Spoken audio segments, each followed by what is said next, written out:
Hey, how's it going, everybody? Welcome back to the Roundtable podcast. It is your host, Justin Leon here, and wow, are we excited to kick off episode 2. Today's episode is going to be focused on building the future of hospitality recreation, and the guest for our episode is none other than the Director of Recreation here at Evermore Resort, Kimi Bengel. Oh yeah, Kimi, we're so excited to finally get a chance to chat with you. As we get started on today's episode, we really want to just talk about who you are, what you do, and how you have such a good time in the world of recreation. Sure. But before anything, for our viewers, talk to us a little bit about who you are and give us some background on yourself. Myself. So I am a second round mom. I gave birth in August, which Congratulations, is very exciting. Yes. So that's a big part of who I am right now. I like to write books. I have a few kids' books that I wrote and published, and I am working on several long-form books that will take me a long time. I've been working on them for years. We're excited to see them once they come out. They'll someday make it through. I have been working in recreation since 2010. Awesome. So about 15 years total. And I spent a lot of time at the Swan and Dolphin, which was the foundation of my experience. And really, they believed in me, so I actually am where I am because of that property. Oh, that's amazing. Which is really cool. And my leader, who actually walked by here a little bit ago, she met me at the Swan and Dolphin, and she is the reason I'm here.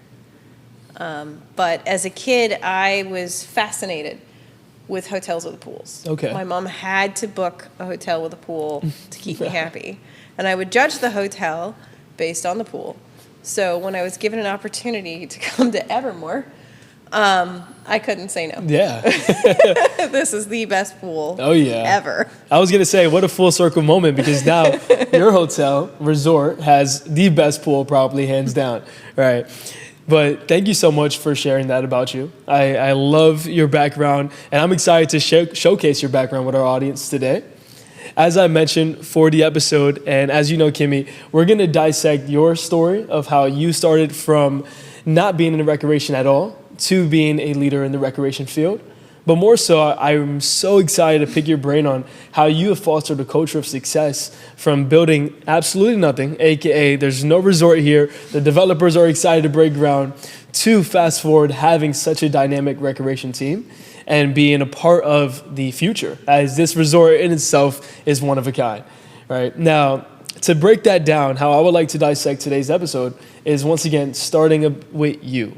Right, so luckily, I know a little bit about you. Our audience doesn't know just yet, but from what you shared with me, you actually started off as a pre-med student. Mm-hmm.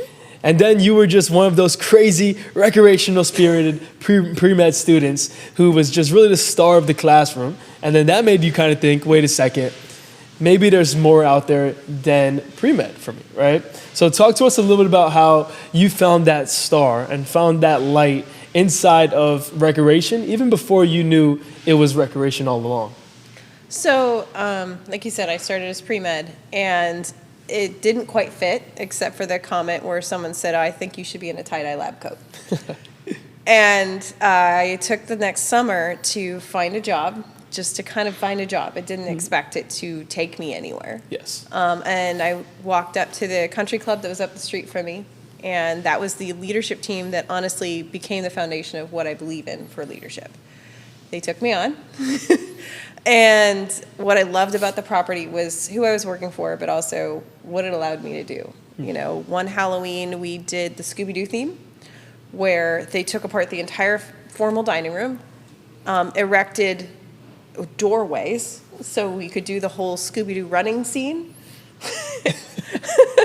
And keep in mind, this was a country club. We were actually like servers. Yes. But we would get to do this stuff for member events. Awesome. I fell in love with it. I fell in love with that, and even how intricate they were with folding napkins. Like their napkin folds were themed to each event. That's amazing. It was crazy. Yeah.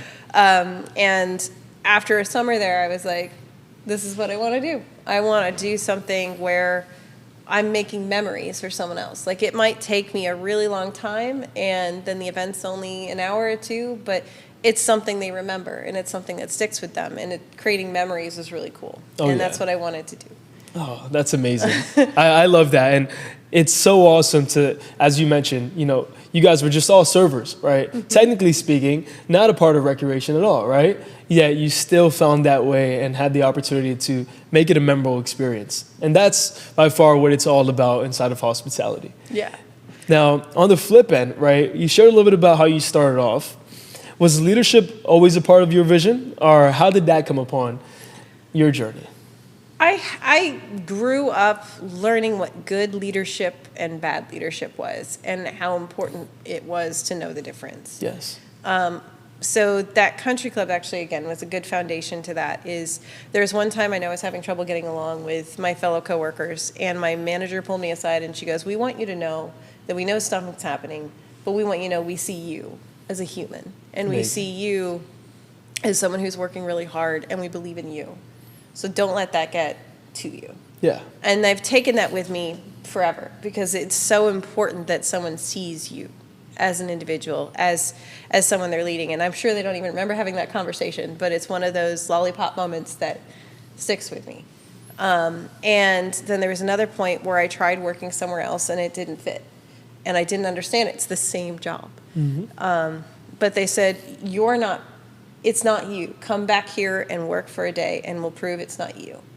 And so I went back and I worked and I did great. And they're like, it's the environment.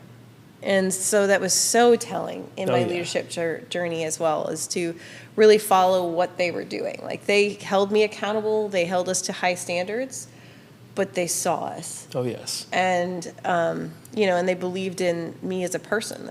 That's why they would lock me in a room and say, "Go make Gotham City." Yeah. I enjoyed it. I was like, okay. And so really having the leaders that recognize those individual strengths and where they can go. Because at that point, it was essentially my second job, but really my first. So I didn't have a lot of aspirations as to where it was going. I was just changing careers. So at that point, I was like, I just want to do events, and just like everyone else, I wanted to be a wedding planner, or it just wasn't on the register. So I went to follow events. It was recreation that came later that really tied it all together. Because what I learned was it's not just events; it's what kind of events. Yes.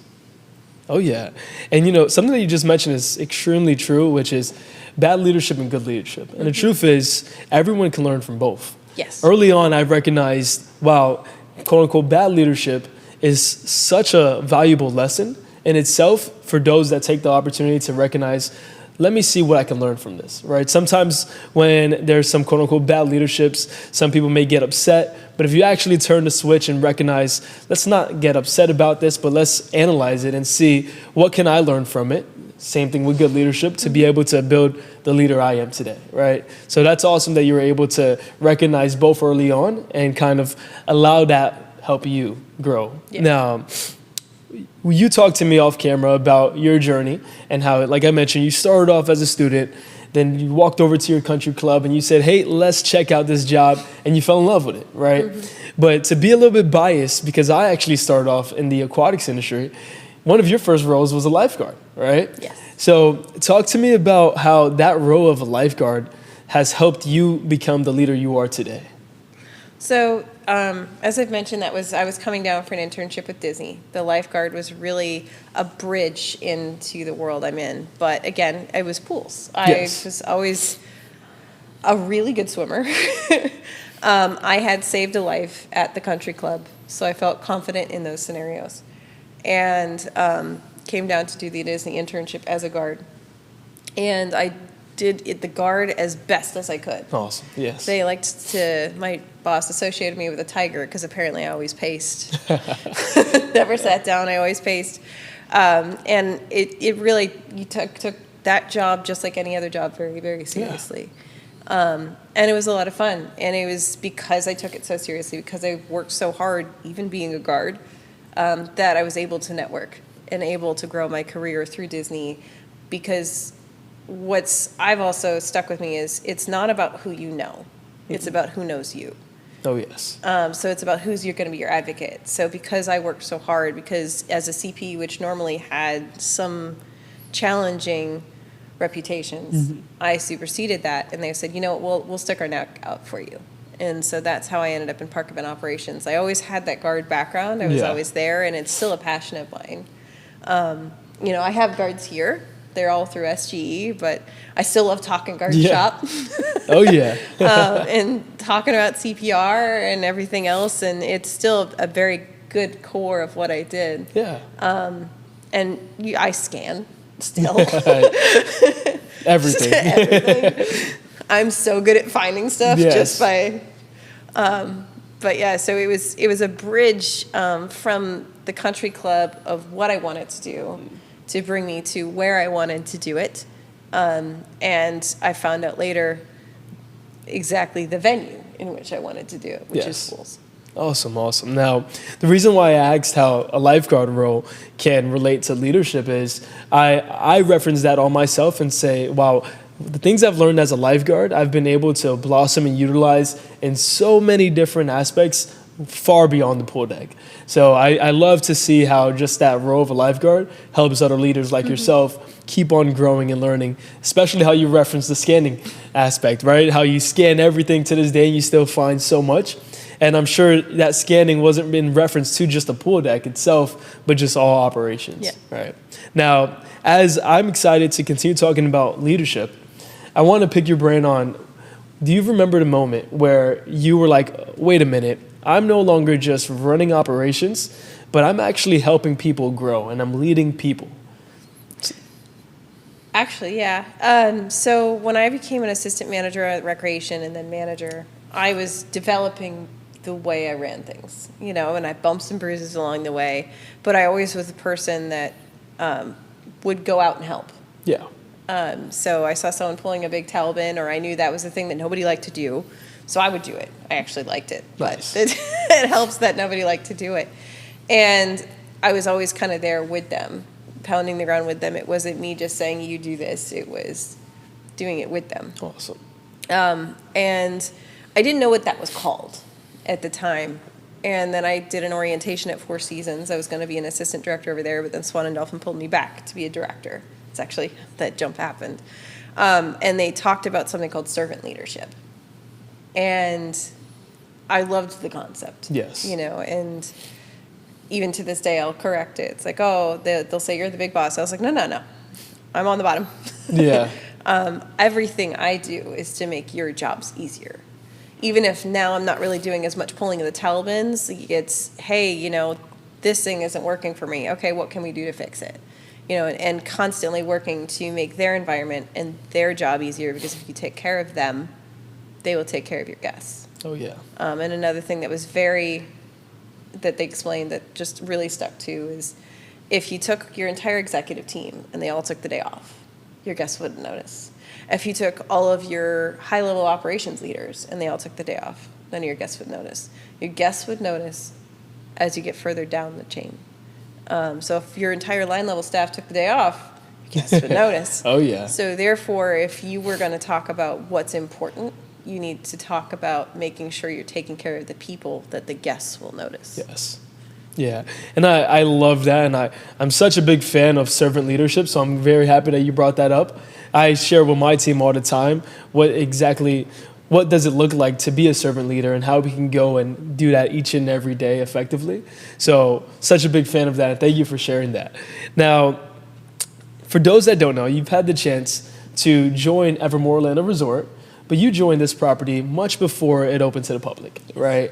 So talk to me a little bit about what it truly takes to be a part of that opening team, but more specifically on the rec side, right? What does it take to build a program from nothing? So it's different facets, right? So I know you'd off camera had asked me about leadership, but now you're talking about the program, which is different. Yes. It's understanding the mission. So when I started the programming here, the mission was to have something for everyone to do. You know, and a lot of activities programs are, let's say, about 6 to 12 years old in target. Yeah. Mine was 0 to 100 years old. Fun. So it was finding, because our whole brand is together, bringing everyone together. So it was finding stuff that people could do together, or that you were really just hitting different things. You know, it wasn't just about what little Timmy wants to do and color. It was about trying to create unique experiences for the couples, for the grandparents, for the whole group. And so I was kind of decided I like to operate. What would little Kimmy want? Like, again, going back to the pools being my favorite thing. What would little Kimmy remember? What would little Kimmy want? And so I kind of did that. I said, okay, well, we all look at Pinterest and we all see those crazy crafts come through, but no one ever has time to do them. Let's do them. Let's actually make them part of our programming and our schedule to make it possible. And that became our Snacktivities, which is one of our most popular. I love that. Yeah. So, and it was really just kind of taking a second and understanding that I had a new mission, and the new mission was to create something entirely new. And because there was nothing here, I wasn't fighting the tide, I was creating it. So I was able to really just kind of throw a rock or a splatter of paint in a direction and say, let's try it. And there was a lot of the first year that was, let's try it, you know, which can be frustrating, again, from my team's perspective, because we were learning all sorts of new things, things that we had never tried before. So they didn't have all of those contingencies. So you find out things don't work. And that can be frustrating. The staff would tell us a lot in the first year. There's like, I take 2 days off and everything's changed. But it is rolling with the punches, and it is understanding the agile leadership style management. When you're opening a new property, you're not dealing with a waterfall style leadership. You're dealing with agile because you've never seen it before. We didn't know how our guests were going to behave. We didn't know how many people were going to make it through the gate when we first opened that weren't supposed to be here. So our occupancy numbers didn't matter. But then we fine-tuned everything, and we fine-tuned how we did things. Sometimes those activities, while great, are not great en masse. And executing them, too, is also about listening to those staff members. Hey, I think this would work better, or I think this would work better, or I really don't think this is working. And it's trusting that your staff is telling you that, not because they don't want to work, but because they're trying to make it work. Right? They have that passion to make it work for you. It's their product as much as anyone else's. And then it's remembering that, I helped create the program, but it's not just mine. I loved highlighting staff members, just like I had been highlighted. So we had Amaryllis as a supervisor for us now. She did a photography activity, or she taught people how to use their iPhones to do photography. Amazing, And it's really just celebrating those individual traits. Like, we have someone who loves to crochet, so Woobles are in. So we have a Wooble class. Oh, awesome. I'm terrible at it. I tried, but it did not work out well for me. But it's knowing that you have all these different talents. And again, taking that moment to really see them as individuals and celebrate those talents and see how they work. And sometimes you don't know that until you get to know them. And so, like, we've got staff members that are strong soccer enthusiasts, one of which who really wants to become pro. So she helps us with soccer stuff. Awesome. Right? Like, it's, knowing that you're not the expert, you don't know everything. But if you allow people to have a voice, you'll get to cover a lot more. And that right there speaks so much on your leadership as well.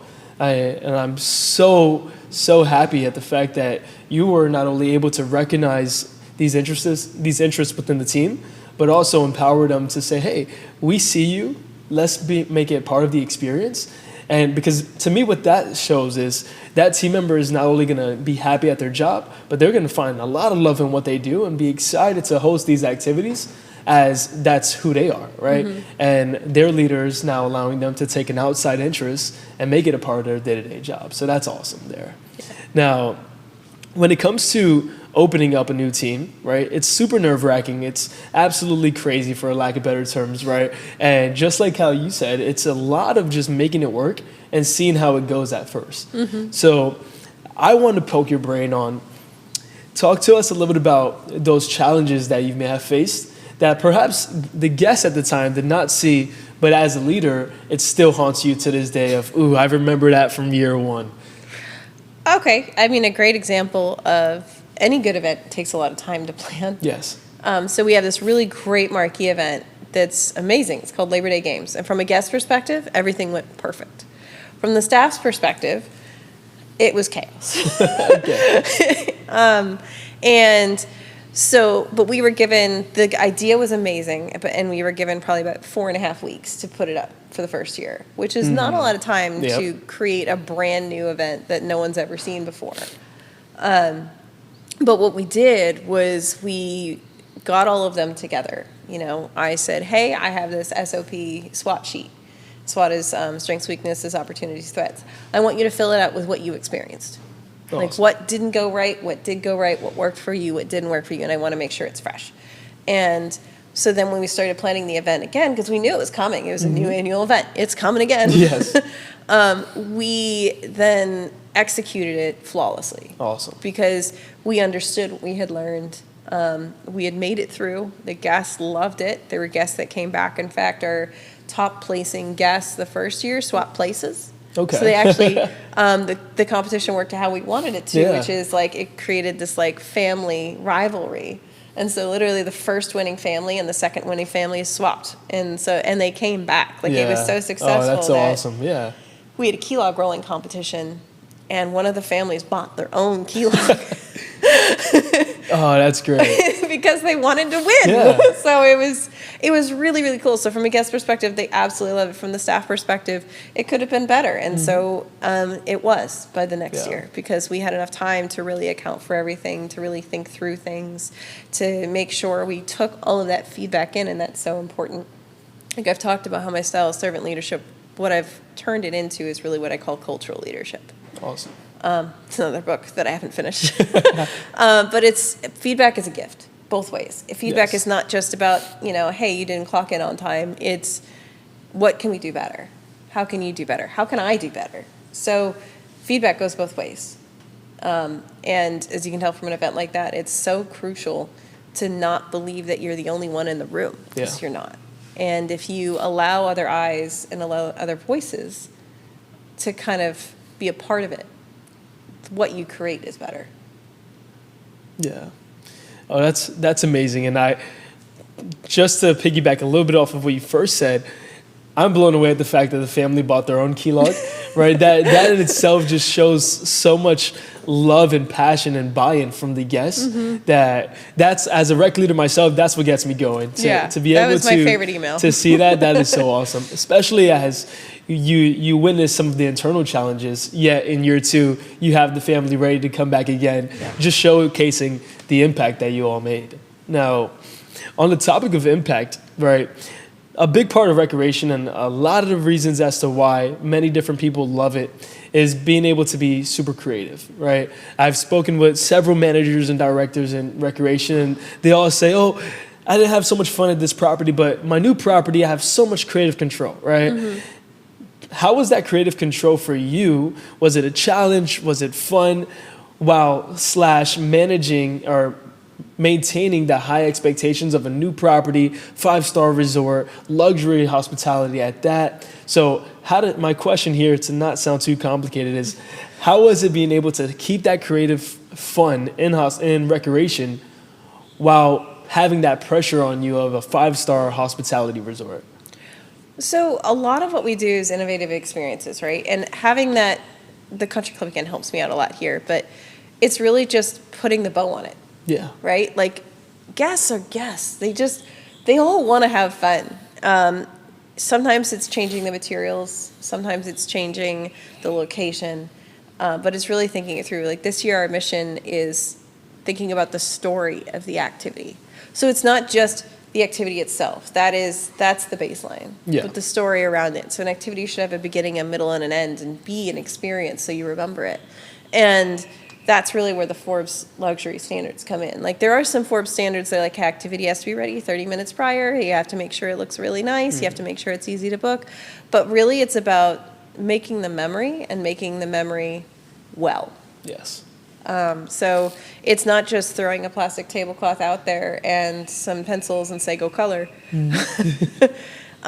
It's having those extra steps, making sure the table looks nice, making sure the markers are arranged in a really nice way, just taking that extra little bit of effort is really kind of what that makes it. And then again, thinking through the experience and taking those moments, like I said with the SWOT analysis, to step back and go, how could this have been better? And really questioning, like if your mind goes,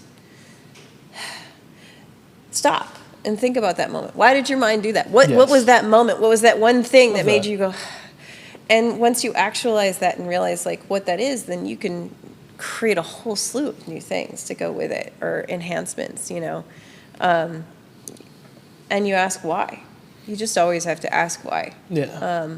But doing the luxury standards is really just, you still do these amazing activities. You just make sure to put a bow on it. Yeah, I love that. Now,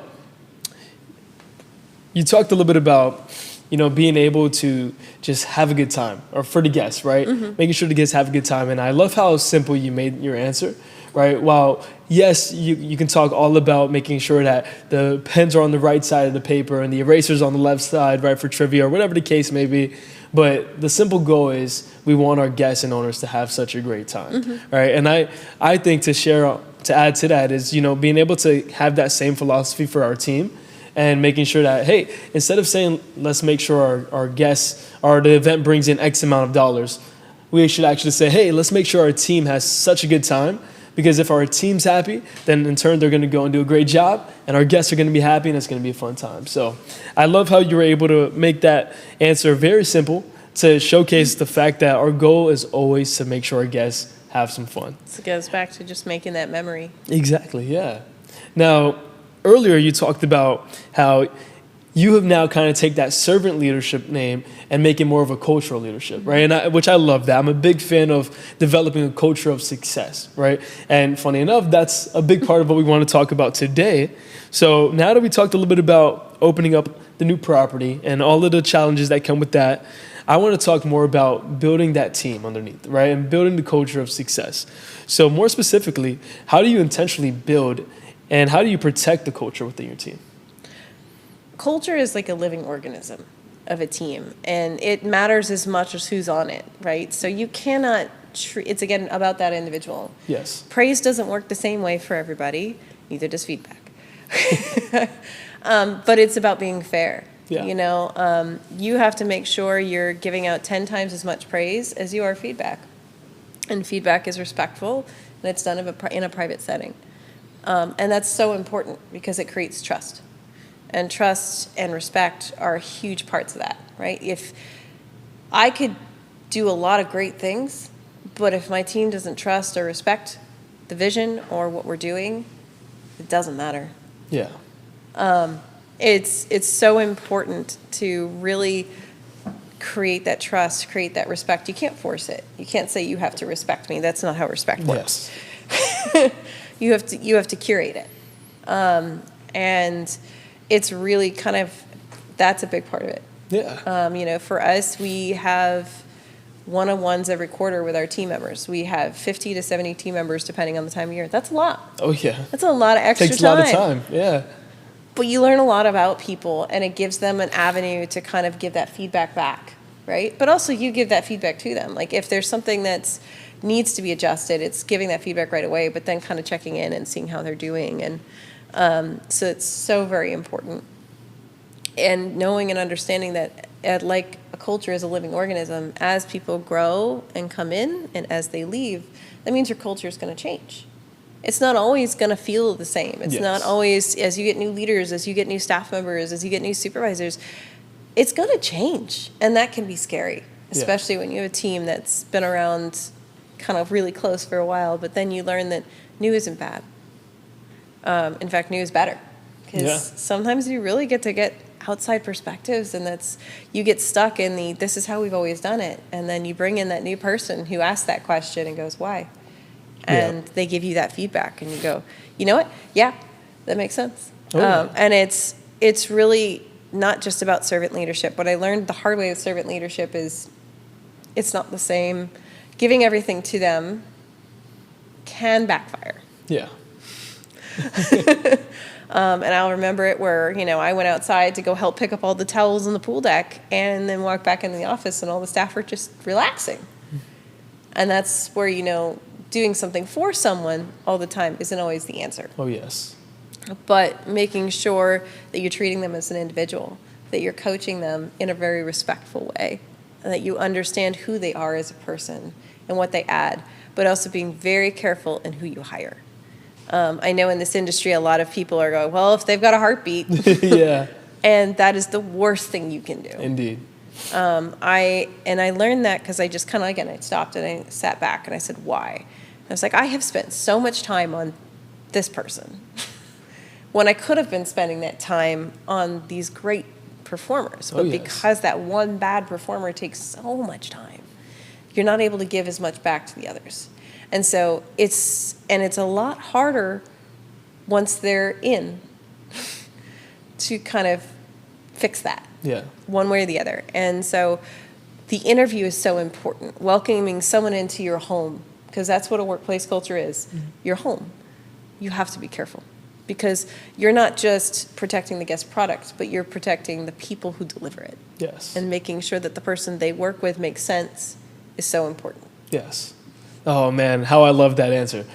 You can tell from how you answered that you're very intentional with your leadership and with the culture that you have in the team. And that's something that every leader should do, right? It's very important. It can make or break the operation. And having a strong culture, to me, is everything for the operation.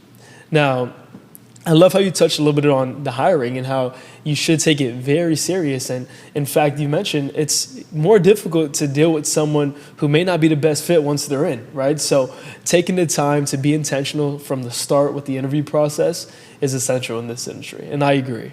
Now, when it comes to having a really strong culture, right?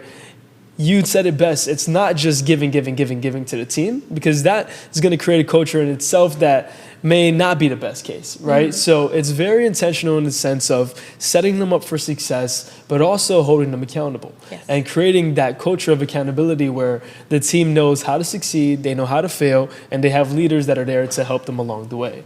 But when you add high standards and accountability and great culture all into the play, it can be a little bit overwhelming for team members. So how do you and your leaders help kind of navigate that uncomfortability from holding the team to the best standards possible, but also holding them accountable while keeping them happy? They're passionate about holding those standards themselves. Yes. The best way I can explain that is we had Forbes training, and my team was the most enthusiastic. Awesome. They were like, hey, we want you guys to role play. And they're like, great, we've got let's this. Do it, and yeah. let's do this. So it had become part of them. Like they made fun of me because I had put the Forbes standards in their bathroom, because I was like, well, if you're sitting, you might as well be reading the standards. And they were like, it's so ingrained in our culture, it's in our bathroom. And I was like, oh, okay. But it is kind of part of that. Like we're putting it in our pre-shifts. If we're closed for thunderstorms, we're training. And a lot of times, like, it can be an uncomfortable ask, especially in today's day and age when most people aren't used to doing that face-to-face. Yeah. Initiating it. I mean, it can be awkward to initiate it in general. Asking for someone's name, there's not a lot of really good ways to do it without feeling awkward. But it's a standard. So it's getting people used to it and making it a part of their habits and who they are. If they don't believe in doing it, it won't get done. Yeah. You know, it's a big property. If they didn't, you didn't watch me tell them to put every chair in exactly the same alignment every time, but if you look around, they did. Yes. There's no supervisor that's hounding them or micromanaging them. It's because they believe in what they do. They're well trained in what they do. And we make sure that they feel confident when they go out there on their own. Oh, that's amazing. Yes. And if they're empowered and they feel valuable and they feel like their contribution matters and they're passionate about the product themselves, that's why hiring matters. Yes. Empowerment is definitely key when it comes to just individual success, as that success helps the overall organization. And from walking around the property prior to us sitting here, you can see it. It's day and night of how beautiful this property is. And of course, that beautifulness doesn't come from nothing. It comes from the team itself. So that's awesome to see. Now, when talking about culture of success, I want to ask, in your leadership style, or just your leadership team overall, are there any non-negotiables that you have installed that you even hold yourself to when it comes to just leadership for the team? So I always have I don't believe in gray areas. I think gray areas cause problems. So as much as I love to get to know my team, you won't see me going out with them. Yes, that's important. There's a professional level of separation that just needs to happen. You can't respect the person that you were out drinking with who then tells you what to do. It just doesn't work. Yep. So there's a fine line between getting to know somebody and not getting too involved. So it's getting to know who they are, but not getting involved. And that's really hard. It's important, but it's hard. That there's lines that it's lonely at the top. It is. Yeah. Because there's no one else on your level, and you have a lot of pressure. I've told this to my managers and leaders is like, as you move up the chain, you have to remember that you can slip up a lot less every time you move up. Mm-hmm. As a supervisor, you're allowed a little bit of leniency. As a manager, even less. As you get further up, even less. Oh, yeah. So you have to because anything you say, because of your title, can have a much stronger impact than you intend. And it's so important to know that and know that that filter needs to be in place. You can be comfortable with your team, but you can't be too comfortable. You can get to know them, but you can't go out with them. Yes. And it's so important to kind of have those boundaries because that's where respect comes in. Yeah. Also, if you've ever watched The Office, nobody actually wanted to go out with Michael, right? You want to go out and enjoy yourselves without the pressure of that person being there. It matters. Non-negotiables for me from a staff member work-life balance is so important to me. When I was working in room service, I worked 90 hours in 1 week with no break. I will never allow that to happen to my team. Usually if I have a team member who's like, oh, I'm on a double, I'm like, did we do that or did you do that? Mm-hmm. If you pick up a shift, that's on you. Yes. But if I'm regularly scheduling you doubles, then something's wrong. Yeah. Their schedule is their life. And so another non-negotiable is our schedule needs to be out at least 2 weeks in advance. Ideally 3 to 4 weeks in advance because that's their lives. Yes. A lot of them have other jobs, and it's being respectful of their time and being respectful of their life. And if they want to switch shifts, so when they're on a clopen, which is they're open here till 11 and here till 6, then they can do that. But I'm never going to do that to them, and it's non-negotiable. So their schedule is so important and so critical to making sure you maintain that for them. Yeah. Because there's so many people, there's industries that are like, I worked 14-hour days, 7 days in a row, and I've done it. And that's how you burn out good employees. That's how you lose good people because it's not sustainable. You need to protect their ability to continue working for you, which is protecting their schedule. Yes. Everything that you said there, wow, so refreshing, right? Even for me as a leader to hear, so I can only imagine how refreshing it is for your team to have a leader where those are the non-negotiables, right? Because bottom line is true. Anyone can say, hey, we need the team here. I don't care about your schedule. Please work and get the job done. But being able to not have that mentality and focus on the culture of a work-life balance is amazing because the team's going to be refreshed, ready to go to provide even better productivity for the guests. Yeah, now, there's even times I've staffed that have been like, oh, I worked off the clock. You did not. You better put those, what hours did you work? Put them in. Yep. So it's no working off the clock. No, it's your time is valuable. And I'll say that to them too. Your time is valuable. Never work off the clock for me. Never, if you can't extend, don't. Yes. It's those things where you force someone to extend, you make them pick up an extra shift. You're not cognizant of what their schedule last week was to the next week is also important. Yeah. I remember there was one time where I was scheduled 7 days in a row. I had agreed to pick up the 7th day. In my head, my understanding was because the next day I would be off. But my next scheduled off day was the end of the next week. Oh. And I remember that feeling. And I never want my staff to have that feeling. I never want them to have to come to me and say, this happened. Because I eventually had to stand up. That was one of those moments you had to stand up for yourselves. They shouldn't have to. And I will stand up for them. when yeah. it comes to that. So even my managers, they, why were you here till 2 a.m.? Well, this, and this. Well, don't do it again. Go home. Yeah. It's okay. More work will be here tomorrow. No, that's awesome. Yeah. Yeah, no. And thank you so much for sharing those with us, because it just showcases that work can be done when having those non-negotiables in place. And in fact, great success can come from having a leader who stands strong on those non-negotiables, right? Sometimes in this industry, it gets a little crazy. So the gray area comes out and some non-negotiables go out the door. But that may work for a very short time, but it's important for the longevity to have those non-negotiables like what you mentioned. So thank you for sharing that, as that's going to be so helpful for our audience. And before I transition to the next topic, I do want to reference back to one of the first non-negotiables you mentioned, which is the balance between personal and professional, right? And I love how you started off with that right away, as unfortunately that's a huge challenge for a lot of the new leaders, right? Especially when they go from starting as an entry level maybe and growing within their own team. They just started working with their friends, and now all of a sudden they're leading their friends, right? And that line gets very blurry, but it's important to understand that it is lonely at the top, and that's a phrase for a reason. So it's important to be able to balance that and see how you can be able to flip the script to help grow as a leader, right? So that sometimes goes unspoken. So I love the fact that you mentioned it, as it's a real challenge, and I'm sure a lot of our viewers will be able to take away from what you just mentioned. It's actually our interview question. When we hire from within for a promotion, we always include, when you get this, if you got this role, how would you approach the transition to becoming a supervisor and supervising your friends?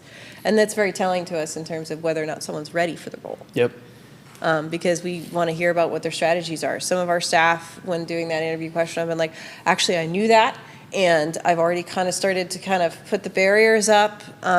We have staff members that are also very good at managing their friends. They're like, nope, my friends understand and they respect my career, and so they know that when I'm at work, and when I'm at home, I'm at home, and that's two different things. And so them answering that question is so important, because I not only ask that question for me, I actually ask it a lot so they can think about it. Yeah.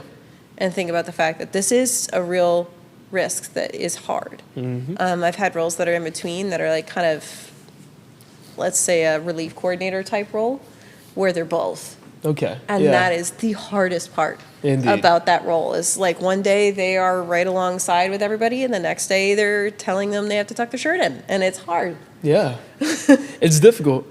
It is difficult. And I love how strategic you are by adding it into the interview process, right? And more so, not to toot your horn again, but I love how you mentioned that question's really not for you, but more so strategic enough to where it's for the team member to recognize, oh, wait a second, this is an important part that I need to consider. Now, as we get ready to navigate and talk about the future of recreation inside of hospitality, I want to quickly talk about some of your hard leadership moments, right? So to have a little fun here, talk to us about one of the most challenging leadership lessons you had to learn early on, or maybe even in some recent years. Like that's happened to me? Yeah. So let's say just a challenge that happened in a leadership role for you that has been able to give you such a valuable lesson from it. So a lot of what I learn is from observation. There's definitely been times where I've had to take a step back. Like I said, in my earlier years, I was learning my stride. Yeah. One time I came out after a busy day and the area was a mess, and I did that, and I regret that. I look back on it and said that was before I understood to go and help. Yeah. And that was so important. And there was another moment where I thought I was joking, and the staff member did not take it as a joke. And that was hard, because I thought I had that relationship. And that's kind of one of those where I learned familiar but not too familiar. Yeah. There's lines and there's boundaries that need to be respected and understood. Yeah. But I would say the most of what I've learned was from the bad leaders, and recognizing how I felt, and taking that feeling and remembering it. Or hearing when people complained about a leader, what it was that really hurt. And those were so important, because it wasn't necessarily, in those cases, I couldn't really do anything. It was my boss too. But knowing and taking note of that and going, I will never do that. I will be cognizant Yes. of that. And, there's always moments where you're humbled. I think the hardest part for me right now is I'm in the house divided, right? So a lot of what I do is not really in the operation as much. I'm not out there moving the chairs. So Yes. a lot of my foundation where I'm out there picking up towels isn't really there. So getting to know the staff members, which is a pillar of my thing, is harder. Yeah. It's a lot harder. And so remembering that, again, it's lonely at the top, and not a lot of them know me as well as I would like to know them either. Yeah. It's just part of it. Yeah. And I love how so self-aware you are, and the fact that it is just part of it, right? It's a part of that next step, and it's a hard moment to recognize, but I'm glad that you were able to recognize and know it is a part of it and everything's okay. This is just how it is, right? Now, still on the topic of that hardship within leadership, but more so the hardship towards the team, right? Whenever the going gets tough and you recognize that the team has really taken a hit and maybe they seem to be a little bit discouraged, how do you or your leaders take that moment and keep them inspired and going in the right direction? So you're talking about spring break. Yeah, indeed. That's I always called spring break the marathon. We talked about how we ran marathons, but it's hard. Yeah. In Florida, spring break can be anywhere from late February all the way to the end of April. And it's hot and it's demanding and people are intense and your team are tired. And they're going from 0 to 60. They're going from, not a lot going on to the next week. There's so much going on. Yeah. And that transition is jarring. So usually by the end, I feel like I almost always have the speech of, it's okay. Yeah. There is an end. We will get there. We will get there together. I know you're tired. I know it's hard, but this is not forever. Yes. And, I kind of like to say that it's like, hey, there is an end point to this story. It feels hard. You're in the middle of a marathon. Your legs are giving out. Things are hard. Yeah. Things are really hard. And that's okay. It's going to end, I promise. Yes. And you'll get a break, I promise. And spring break is hard, but remembering to listen to them too. What is hard? Oh, well, I'm so hot. Okay, what can I do to make that better? Yep. So we do know that the uncontrollable is how crazy that can be, but what I can control is, last year we were noticing we were getting a lot of heat illness. All this white is a problem. Yeah. So we added a 15-minute break into their schedules for everybody, every day. So that was a little bit easier. Oh, yeah. And just really focusing on, when you need to stop at the water station to finish that marathon, because you have to finish. It will keep marching on, but you will get there.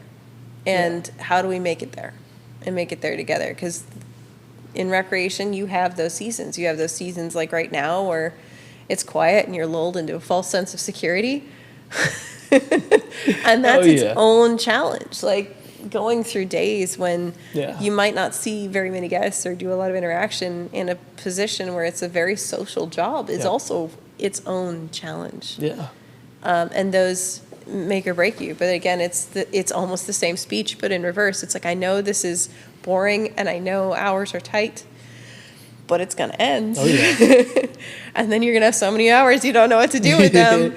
Exactly. And just kind of keeping, because a lot of people don't see the forest for the trees. So it's making sure that people are looking beyond the forest and understanding that there's more coming. It's not just here. A lot of times when you're in the line level role, you see the week you're in. Yes. You see the days you're in. You see the moment of time that you're in. And you've lost track of 6 weeks ago, and you really don't see 6 weeks ahead. But it's reminding that it's okay.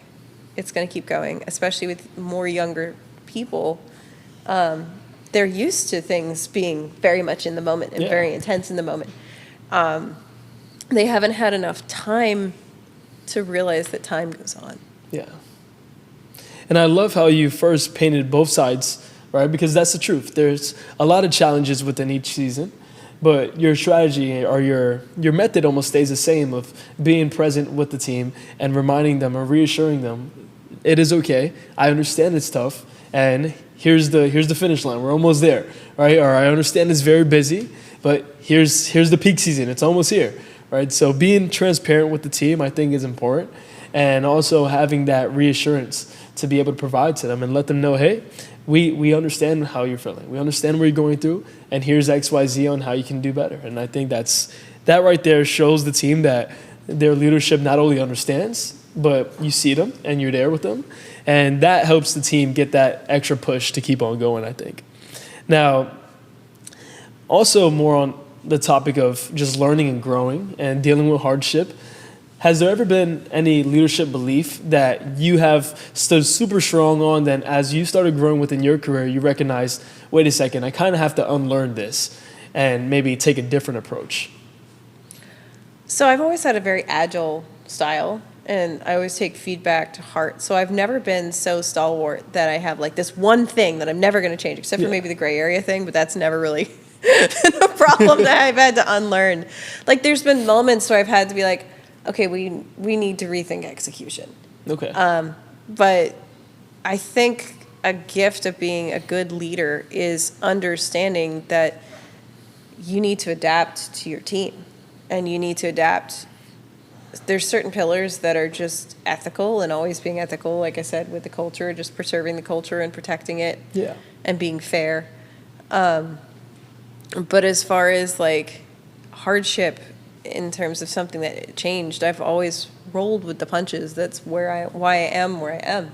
If I stayed stuck in a way with my head in the ground saying, no, this is mine, then I don't think I would be where I am. It's because if someone says, hey, you could do this a little better, and then be like, okay, I'll do it a little better. And not taking those things personally, because it's not personal, right? It's the same, that same boundary line we're talking about. It's professional, not personal. Yes. Those things are professional things. They're growth, they're feedback, they're things you have to learn from. There's no need to hold on to them like they're a vice grip. Yes. As long as it's ethical, you're fine. If you're doing something unethical, absolutely let it go. No. But if you believe in your core values, the small procedures can change. The things like that can change. If I've done it the same way every time, then I'm probably doing it wrong, because times change, people change, the landscape changes, the seasons change. In recreation, everything changes all the time. If we got stuck in one way of doing things, we wouldn't survive. Oh, yeah. I absolutely love that you mentioned that. You know, RecNet, we're about to release a new blog for the month, and we focused on that learning aspect when developing this blog, which is we have the phrase of, we hope to be students to the industry, hoping to never graduate, meaning just learn, as to us, great leaders are those who never stop learning, right? I tell my leadership team all the time, hey, make sure that we're up to the current trends and always self-learning within yourself, even if that means just going to watch a YouTube video that may have nothing to do with recreation, but I'm sure that there's going to be a valuable lesson that you can find in whatever movie, show, podcast that will be able to help you grow as a rec leader. So I think it's so important that you mentioned that, which is to just continuously learn and grow and not take things personal when you do have to pivot or maybe go a route that you weren't anticipating on going. And I love how you even referenced that back to the boundary aspect, right? Because that's true. This is a professional industry and we're all professionals. So to be able to take that mindset in every single asset is going to be able to help people. Now, as we step off from the topic of leadership, and next, I want to kind of help close out this conversation by talking about the future, right? But before we leave leadership, I do want to ask, what's some advice or tips and tricks that you can give to new leaders in hospitality who are so excited about the recreation field? Roll with the punches. It really, because it's an ever-changing field, whether it's the season or where you're going. If we go back to my story, I let the opportunities guide me. You know, if I had gotten dead set on one thing, I never would have ended up in rec. I don't know where I would have ended up, but it wasn't my plan. Yes. And there's so many times, like I would have so many people go, what events do you want to do? And I think the best thing I did was go, I don't know yet. I was like, I want to try them all, see which one fits, right? And so sometimes the property doesn't fit, sometimes the career doesn't fit, and you can go from pre-med to recreation or somewhere else if that's what works. Yeah. But it's never saying no to an opportunity, and it's also rolling with the punches and learning. You know, don't take it personal. It's not personal. Any growth, any feedback you get is not personal. It's not an affront to you as a human. Yeah. It's something to help you along the way. And it's hard when you truly believe that you're doing something absolutely correct. But the reality is, if you were 100% good at what you were doing right now, then it's not the role you should be doing. Because any role you go into, any field you go into, any opportunity you go into, you shouldn't be at 100%, because then you shouldn't be doing it. Exactly. You should be at like 80 to 90%, so you have room to grow and things to learn. You know, when an interview question I was asked when I came in here, they were like, does anything scare you about Evermore? And I went, no. And they were like, why? I was like, well, I went through COVID at Disney World at Swan and Dolphin, and that was a lot. I don't think anything's going to scare me after that. Yeah. And it was a very hard time, but it taught me a lot about being flexible and change management and just rolling with the punches. Yeah. You gotta be adaptable. You have to be willing to listen and willing to change if you want to grow. Just roll with the punches. Yeah. I love that saying, and I always share with my team and say it all the time. One of my favorite things to say is yes and, yes and, yes and, right? Doesn't mean being a yes man, but always trying to say yes and figure it out. In this experience industry, that's the best thing that we can do. And it's not even always about just the end goal itself, but that journey in between will be so amazing and so fun for leaders and their team if they just roll with the punches and say yes and. A lot of magic can happen along the way. Yeah. You never know where that road's going to take you. Yeah, exactly. Now, as we get ready to start talking about the future, right? The future's here, right? The future's now.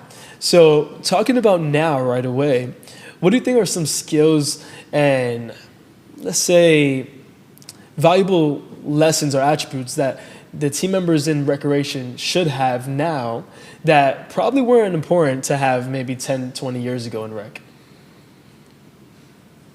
So rec has changed a lot since 2020. Yes. And that whole experience was a completely different form of rec than it is now. But I think a lot of what I've seen challenge-wise with rec team members is it's, especially in rec, you've got these huge areas, and it's being able to be independent. And, you know, I shouldn't have to tell you which way the chair goes. You just kind of do it, you know, picking up that piece of trash when no one asked you to do it. And kind of working independently and thinking independently, and that's where you go and where you grow. As far as any of the rec people, the landscape has changed. So honestly, a little bit of thicker skin. Yeah. Is another one is understanding that, again, it's looking past the day, is looking past the moment. You know, it's easy to get caught in the moment when you have someone who's frustrated and they're taking it out on you. Yeah. But the reality is you have to take your step back and go, this isn't about me. This is not about me. This is about something else. Oh, yeah. And I can't tell you how many guest opportunities I've run into where if I took that step back and went, what's really bothering you? Those ended up being the best turnarounds I've ever had. You know, because it feels like someone's expressing at you. In the world and the day that we're in, people are so used to being able to be so vocal that they're no longer even protected by a screen. They'll just say it. Yes. And it's hard. It's hard to have that happen to you because people forget that they're talking to people. But then just remember that it's not about you personally. It never is. Yeah. It's about something they're dealing with, something that's challenged by them. So never to take it personal and to be able to work independently is so key to do well in the recreation industry. Oh, yeah. And always taking that step back and asking why. And I think that right there is so important, right? Starting with why and understanding why is so essential, especially when you're focusing on not taking things personal and having the business aspect of it all to be able to truly understand, okay, this is why we're doing what we're doing, and this is why I need to do X, Y, Z, and having that thick skin to be able to get through. So I think that advice is so important. So for those watching, make sure you have some thick skin as you guys keep on growing. It's important to have. Now, you had the chance to kind of build this program from scratch here. But if you were to be able to just build this industry from scratch right off the bat, what's one thing that you would add different inside of the recreation industry? The entire industry? Yes, the entire industry. So I think the challenge a lot of us face in recreation is because our job is so fun. Yes. And there's a lot of planning. I call it the iceberg. Most people don't realize there's a recreation iceberg. Mm-hmm. So when I first joined here, they were like, "Oh, you can run all of this with 2 managers, right?" Yeah. No. And it's remembering rec. I can't tell you how many hotels or places I've worked or people I've talked to where, because what we do has associated with fun, Yeah. you forget the work that is there. So if I was going to redo the rec world, I would love to have it be seen as much as an integral part of the operation, especially in resorts, as front office, as those other teams, because really we are here for the entirety of the guest experience. And while for the most part, they're usually happy to see us, it's still a lot to make sure they stay happy. Yes. And really kind of being included in that, because we've always got the kingpins in the hospitality industry, but recreation is such a growing trend, from wellness to, with all the stuff that we're trying to conquer, to turning activities into experiences, that it's important to remember that if people are coming here for the memory, they're coming here for that break, that they're home away from home, and rec is providing that. Yes. Even if sometimes it's just a towel. Oh, yeah. And so it's remembering, it's having rec be a little bit more on the forefront of the management's mind when it comes to hotels and resorts. Oh, yes. Now, with hotels, there's a lot of different opinions, but I'm a big advocate on that recreation is the heart and soul of the resort, right? And I'm on your side. I completely agree with you of wishing that rec was a lot more involved with the hotel operations, which, as we know and as our audience knows, we definitely are, right? But it is kind of like that negative stigma, if that's the right term to use, of the forgotten child, right? A part of the operations. And our hard work is very hard, but since it's so fun and we do such a great job at it, it makes it so much fun, it does get overseen sometimes, right? So that's a great difference, and I'm so happy that you brought it up, as for many leaders, that's a challenge that catches them by surprise as they start growing up through different levels and recognizing, oh, wait, our GM may not be too much in the loop of what goes on behind the scenes. So not only having to be able to program those big events, but also being able to program and educate our executive team on the why behind it and what we need is all so important. And if we can make that a difference in the future, that's going to help us out tremendously. Now, we talked about building it up from scratch and the qualities that you need. So overall, where do you think recreation is going to be when it comes to hospitality recreation over the next 4 or 5 years? I think it's going to become more and more of a focal point. Yeah. When people vacation now, because they're so connected to their phones, when they vacation, I know my favorite part of going on a cruise is locking that phone in a box and just going and doing things. And we're seeing a lot of that. That's why what the programming I'm doing here is so important, is because people are coming here so that they're not on their video game consoles and they're not on their phones. And yes, there's a lot of social media for sure, but creating those memories, because when you're finally on a vacation, you suddenly take a step back and realize where you are. The disconnection. Yeah, is the key it's there. creating that connection in place of the disconnection. Yes, I love that. And so making sure that you're providing those moments where they feel like they can keep their phone down. Like their phone doesn't need to be in their hand because they don't feel the need to be entertained because they've got so much to do is so important. And that's where Rec's really going to continue to grow and develop and shine, because we're the ones that are thinking outside of the box to create those moments. You know, some of the things that I looked at when I was creating the programming is, what are those fan groups that are really only connected online? Because, you know, I love books, but there's very finite group of people that are very specifically very book focused. But then you find out that there's whole communities of them, and you're like, oh, there's so many. So we have socials here where we have like a Taylor Swift social and a K-pop social. So suddenly you meet friends that came here on vacation unbeknownst to you, and you can make a connection with somebody that likes something that you like. Yes. And that's something that's harder and harder to do nowadays. And I love the idea of a social. For example, if someone's a huge K-pop fan, they may not share that with somebody on vacation unless there just so happens to be a K-pop social. And now all of a sudden you build that connection on day one, and you may go out to the pool with those new friends on day 4 and have an even better time. Yeah, so that's awesome. And that's very strategic. And it starts off with programming and being able to see the bigger vision there.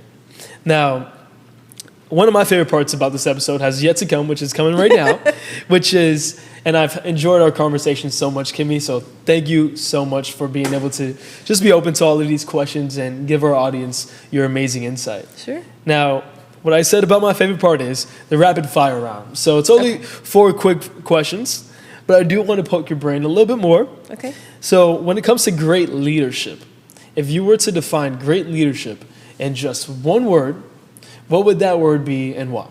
Adaptable. Adaptable. Why do you say adaptable? It's just only supposed to have one word. Well, one word and why? And why? So adaptable because, again, it's everything I've been talking about. Yeah. It's if you get stuck in your ways, then you'll never grow, you'll never change, you'll never be able to develop. And you have to adapt to your new team members. You have to adapt to the changing seasons. You have to adapt to the changing needs, like changing times. Like, you know, like I said, before 2020, Rec was a different world. And now it's a different world again. And, you know, different hotels, different people, different teams, different seasons, different trends. You know, it's being adaptable and it's being able to continue to grow and change with the world around you. Yeah. Now, next one is, what's the best advice you've ever received? Career advice. I've actually mentioned it earlier, but it's about who knows you. I know that when I interviewed here, they said, what's your greatest strength? And, you know, you'd expect me to answer some normal thing, like, oh, my attention to, no, it's not. But my attention to detail. My attention to detail, my time management. But no, it was actually, my answer was my network. Awesome.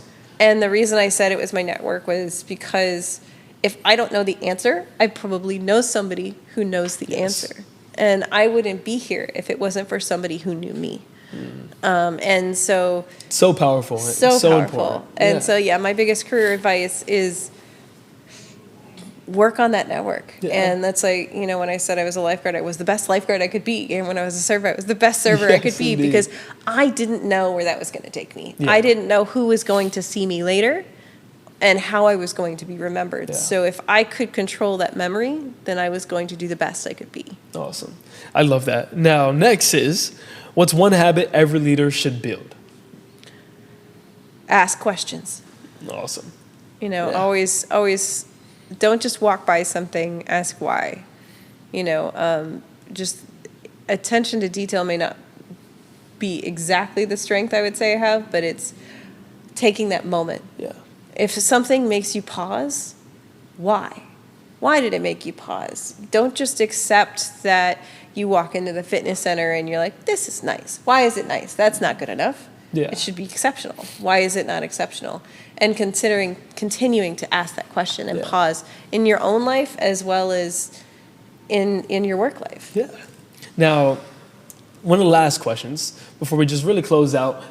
Earlier, you talked to us about your why to getting in recreation, but now I want to learn, what's your why to stay in recreation?